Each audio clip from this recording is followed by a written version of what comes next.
All right, so now let's go into the operational areas of the 18 baseline InfoSec classes and categories. Okay, and NSA understands this is a long part of the training as well. So, media controls. This is one of my favorite areas because we get to talk about destruction as part of this one as well. Okay, so media controls. What is media? What are some examples of media? CD-ROMs, USB drives, hard drives, floppy drives, believe it, they still exist. Zip drives. Okay, so there's all kinds of different types of media out there. You know, even your memory card, or not your memory card, your video card has certain levels of memory on it. It can become media, right? Especially if you're dealing in some classified environments. Every component at that point gets labeled as the classification level of the system. You know, so you need to be aware of that. Okay, so are there documented policies and processes and procedures to how do you address the control of media? What's allowed in your environment, what's not allowed in your environment? Okay? And probably in most cases, most organizations are okay with most types of media. There are some organizations that will disable or physically destroy the USB connections in a computer so people can't bring in any kind of USB drive and plug it into the network or plug it into the system. That is a control measure. I've seen them where they take epoxy and seal over them as well, which makes them inaccessible. Okay? And that's a control function. Okay, what about sanitization? Okay, do you know what sanitization is? You have a hard drive that you want to reuse for some other function, but it previously contained sensitive information. Okay, well, to sanitize it, we need to clean off that information so it won't be accessible at any time in the future. All right.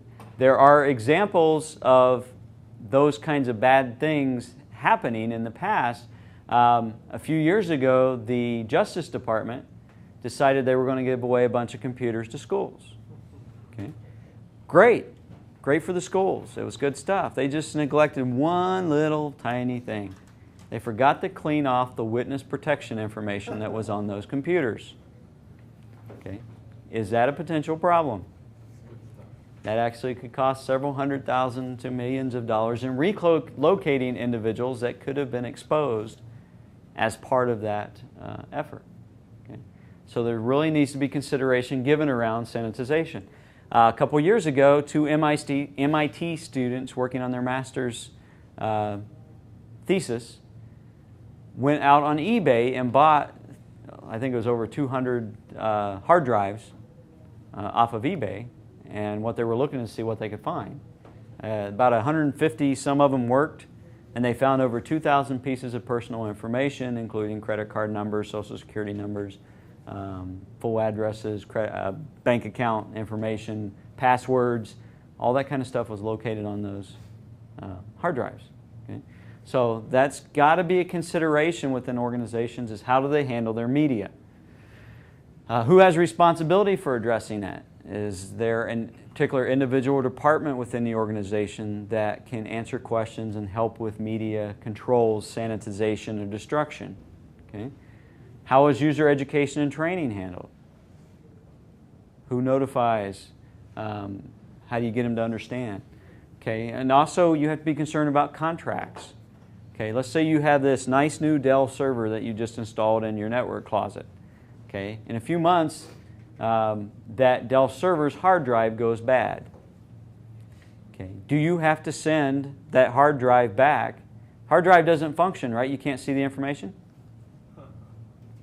Okay. Well, the answer is your sensitive information may very well still be on that hard drive. It's just the mechanism doesn't work anymore. Okay. So do you have something set up to where we actually have a couple of customers that they send the board off the hard drive. You know, the little circuit board, that's what they send back to get their replacement hard drive. Okay, they don't send the whole hard drive, you know, the platters and everything. They go with it. Okay, so that's a consideration. How do you handle that? Another side of media controls is destruction. Okay, sanitization is one piece of it, but what about destruction? Okay, so how do you destroy a CD? You, Melted.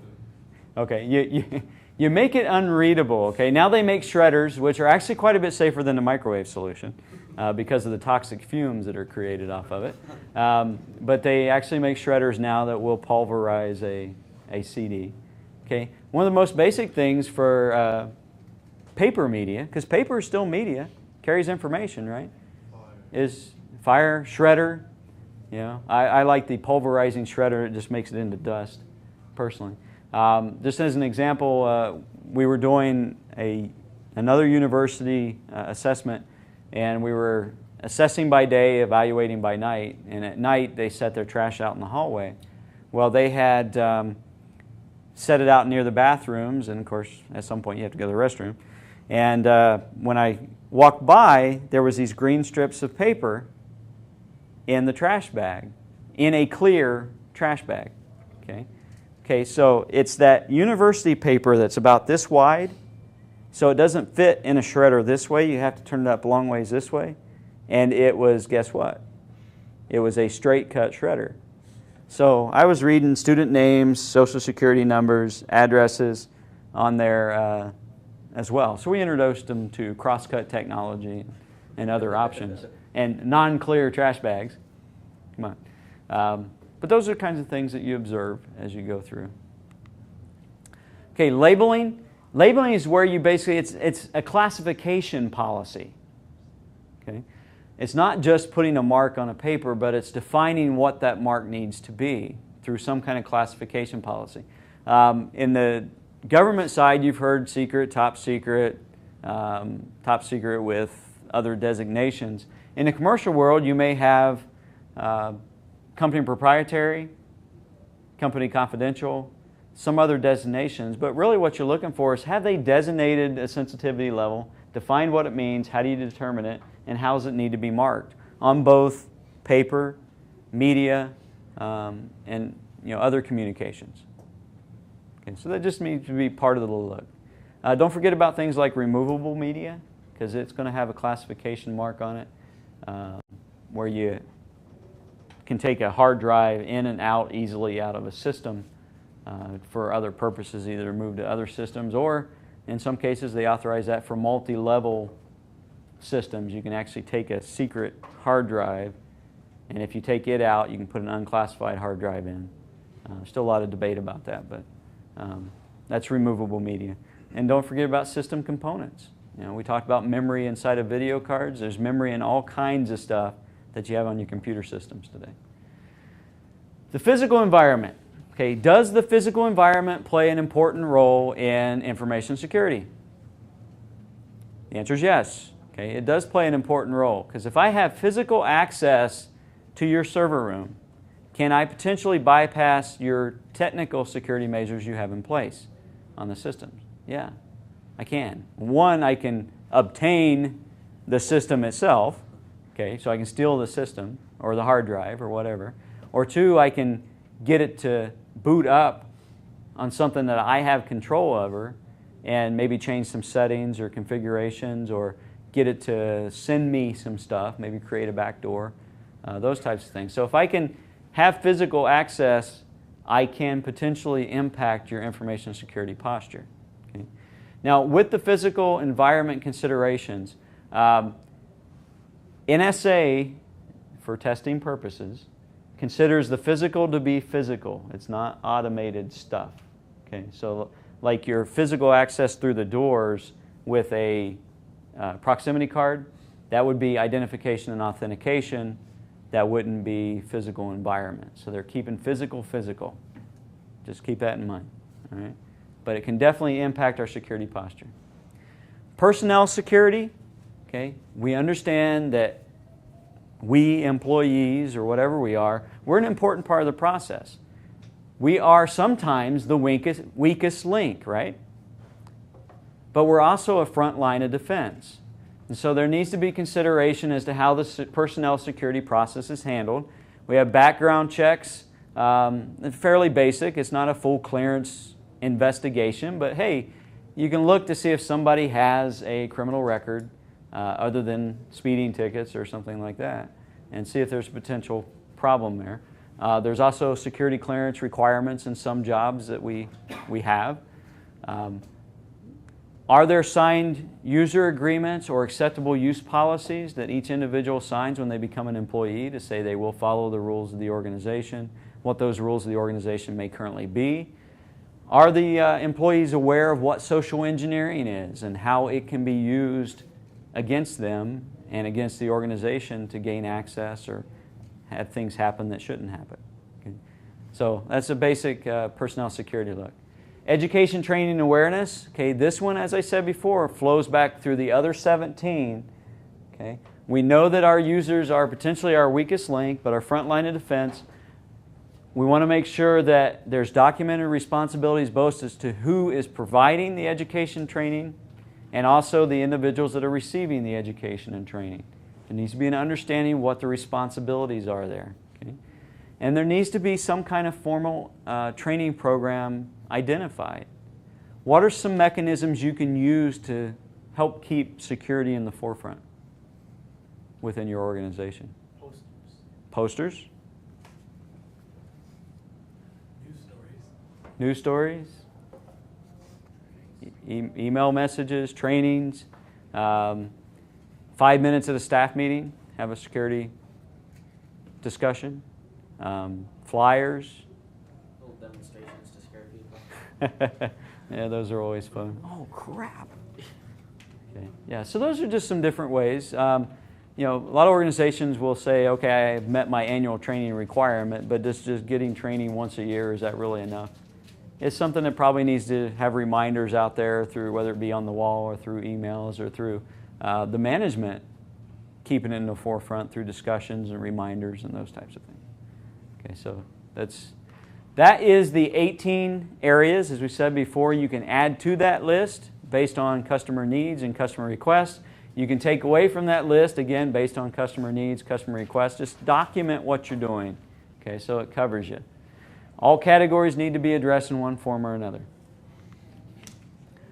Okay, so now we get into the concept of analyzing your vulnerabilities. Okay, we're still on the on-site. Okay. We've done all these interviews. We've done the system demonstrations. We've read the documentation. Okay, so we're going to have some initial ideas while we're on site as some of the major areas of concern. Okay, and these are probably the same areas of concern that we're going to present in the out briefing when we get there. So we want to do some initial analysis to show the organization where their weaknesses might be. All right? Now, as I said before, we work on the concept of no surprises, so if something crops up along the way or in your analysis that is potentially detrimental to the organization, you notify the organization right away. Don't even wait till the out briefing. Give them a heads up so they can be working on a solution so that that bad thing is not exploited before it can be mitigated. Right? So with your expertise, you have to do this analysis. Okay? That's why you need to be an InfoSec professional. I'm sorry. Why are you waiting so long to do this? Why not in the pre-assessment with the management to see what they think their threats and vulnerabilities might be? Well, no, that certainly could be part of the discussion in the pre-assessments where they think some of their vulnerabilities might be. Okay, but this is analysis of the information we've collected throughout the on-site activities phase. Okay. Yeah, but absolutely. I mean, remember it in the pre-assessment. Yeah, that should be part of the discussions you have in the pre-assessment. Now, they're not necessarily going to have many answers to that question, but you can get a general idea of where they think it might be. And then early on in your discussions on the on-site with the operations folks, I mean, that's part of the question set that you ask, is where do you think some of your deficiencies, limitations, those types of things may be. And the other thing I do need to say, a lot of people ask, well, do you have a set of questions that I can take and I'll ask those? Well, the answer is no, we don't give you a set of questions. You need to bring that in with your expertise. But if you look at those 18 areas, again, you can use that as your guide for the set of questions you need to ask as part of this process. Okay. Obviously, you're going to add to that, and answers to some questions will lead you down a different path. Okay. And that's okay, as long as you know what path you're going down. When you go in to do the interviews, you come in prepared, but you're flexibly prepared. if that makes any kind of sense. Because you're going to have a set here. Oh, well, that's an interesting answer. Let's go over here and follow through with that and see where that leads us. Then we can come back and finish with the set of questions that we're looking for. Okay. So there's some interesting ways to handle it. So threat is a part of this as well. Okay. We haven't talked a lot about threat because the IAM is focused around mostly vulnerabilities. All right. Let me do a very quick chart here. I am an engineer by trade, so therefore my drawings will be interesting. Everybody heard of the risk triangle? Okay. This is my remarkable facsimile of a risk triangle. Okay, the area of this triangle is risk. All right. What are the components of risk? So threat, vulnerabilities,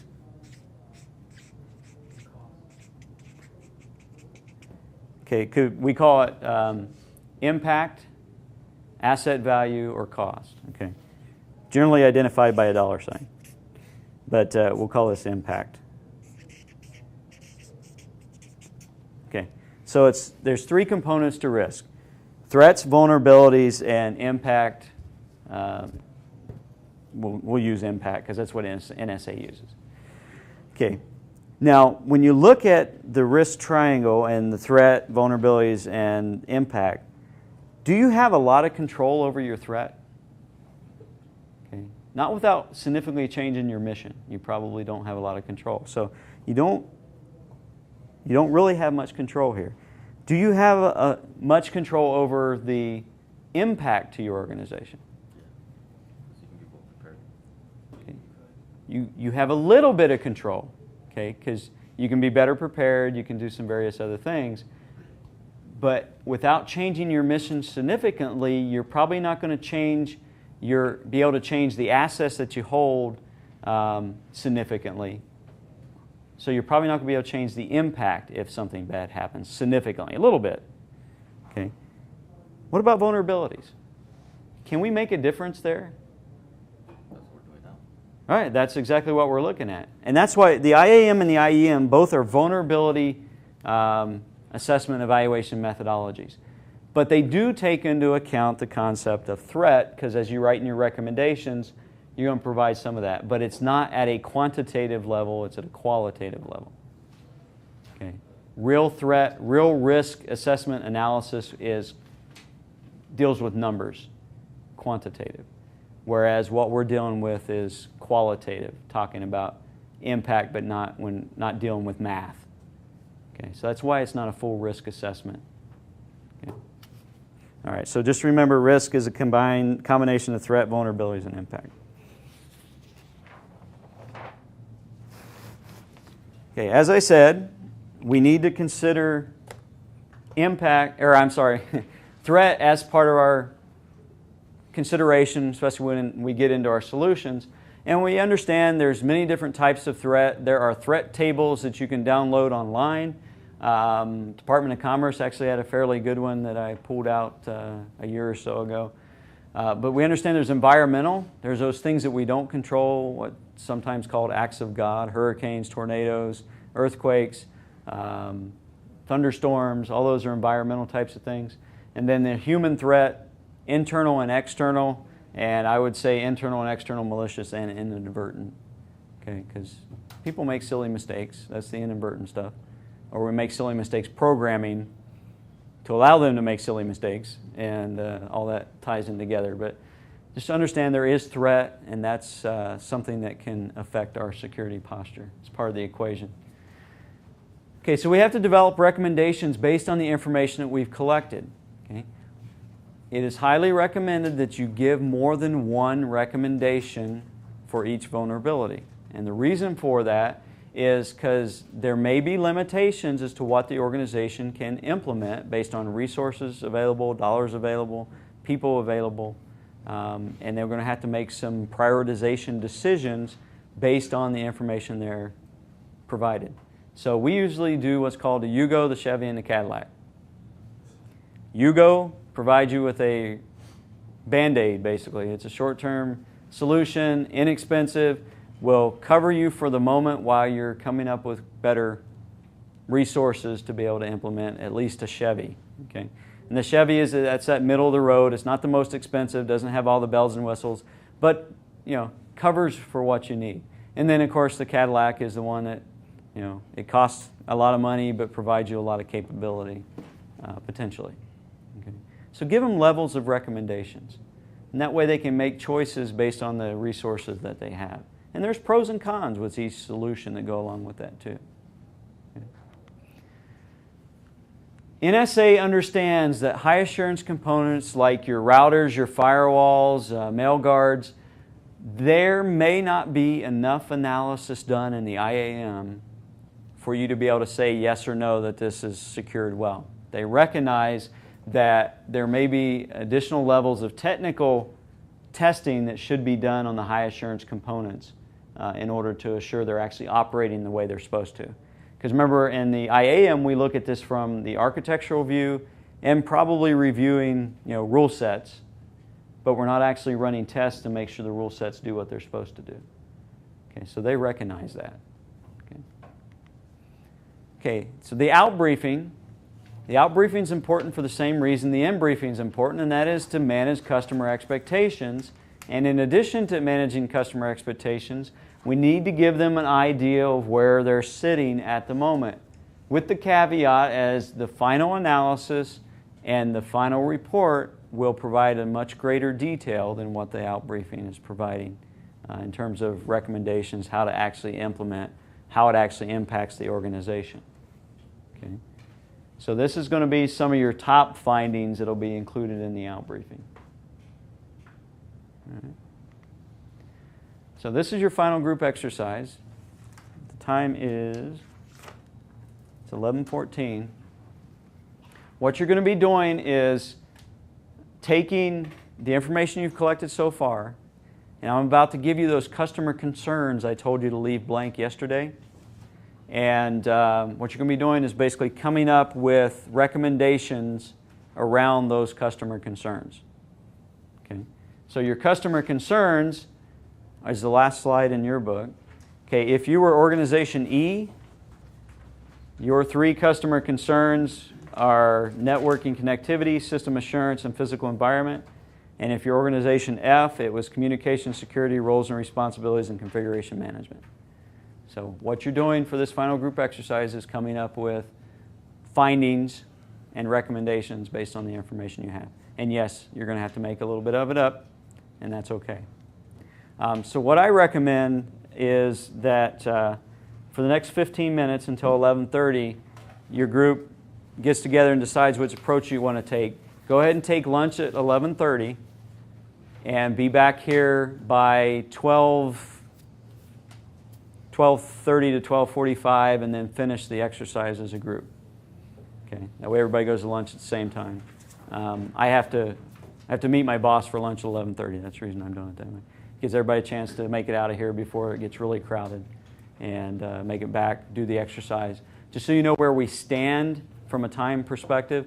Once you do your group exercise, you have that one briefing. Should take us no more than a half an hour to get through them. Module 4 is approximately 15 minutes long, and then we'll be ready to test. Okay, so we'll be out of here reasonably this afternoon. Okay, everybody good? I'll hand out the exercise sheet.